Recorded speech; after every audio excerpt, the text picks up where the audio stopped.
I've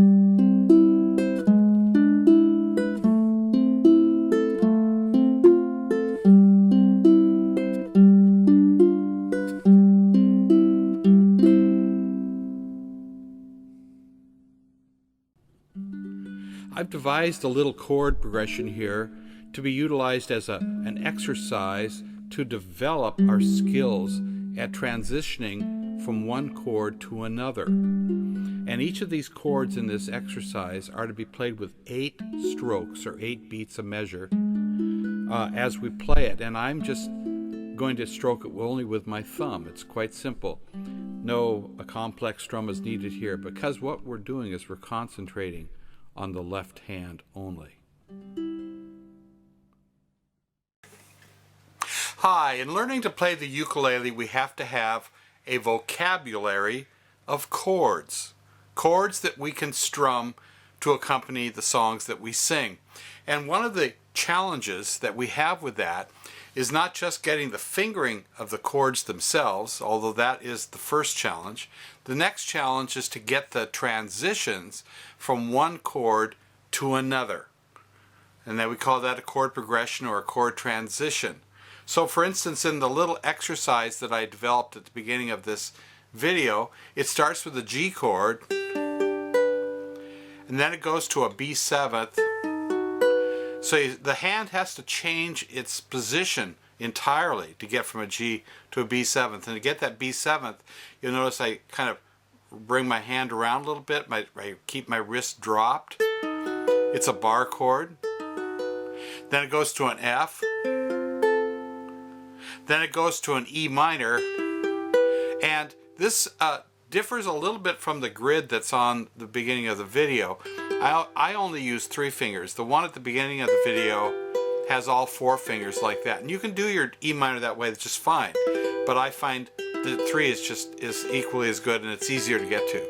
And then we go back to F. And then we go to G7th. And then we end up with C.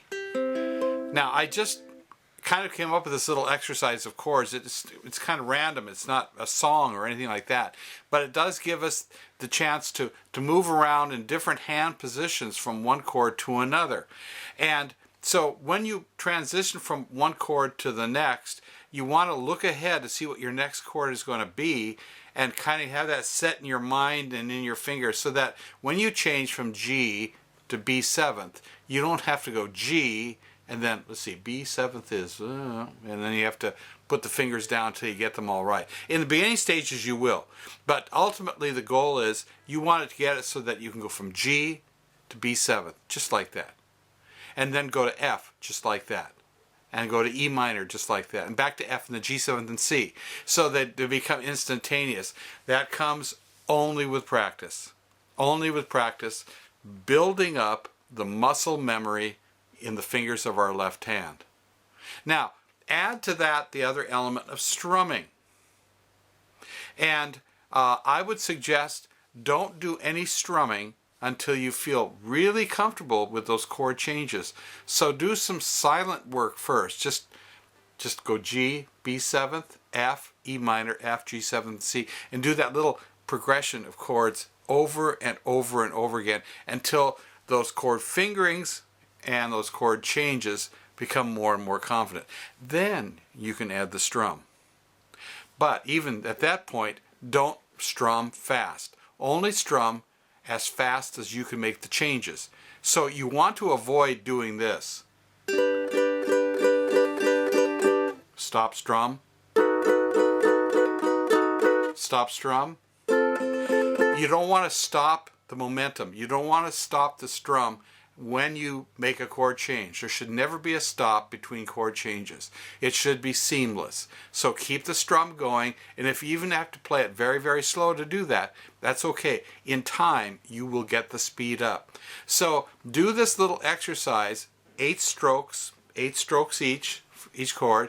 Should go 1, 2, 3, 4, 5, 6, 7, 8. 1, 2, 3, 4, 5, 6, 7, 8. 1, 2, 3, 4, 5, 6, 7, 8. 1, 2, 3, 4, 5, 6, 7, 8, and so forth. Then take it and cut it in half and go 4 strokes. 1, 2, 3, 4. 1, 2, 3, 4. 1, 2, 3. The reason I have you start off with 8 is because it gives you more time to be thinking and preparing for that chord change that's coming up. Always be looking ahead in your music to see what the next chord is going to be. And like I say, avoid stopping the strum. The strum should always be going, and the left hand has just got to be ready to make those changes. That comes with time and practice. That does happen. Now you could even split it in half again and do 2 strums per chord. You go 1, 2, 1, 2. If you're getting really good at it, you could do 1 strum per chord, and you just go 1, 2, 1, 2, 1, 2, and there's the whole progression right there. All right? So this is a little exercise for practicing left hand, practicing a little right hand. I'm just strumming with the thumb, down strokes only, nothing complicated, and getting this smooth transition from one chord to another. All right, there you have it. Have fun, and as always, happy strumming.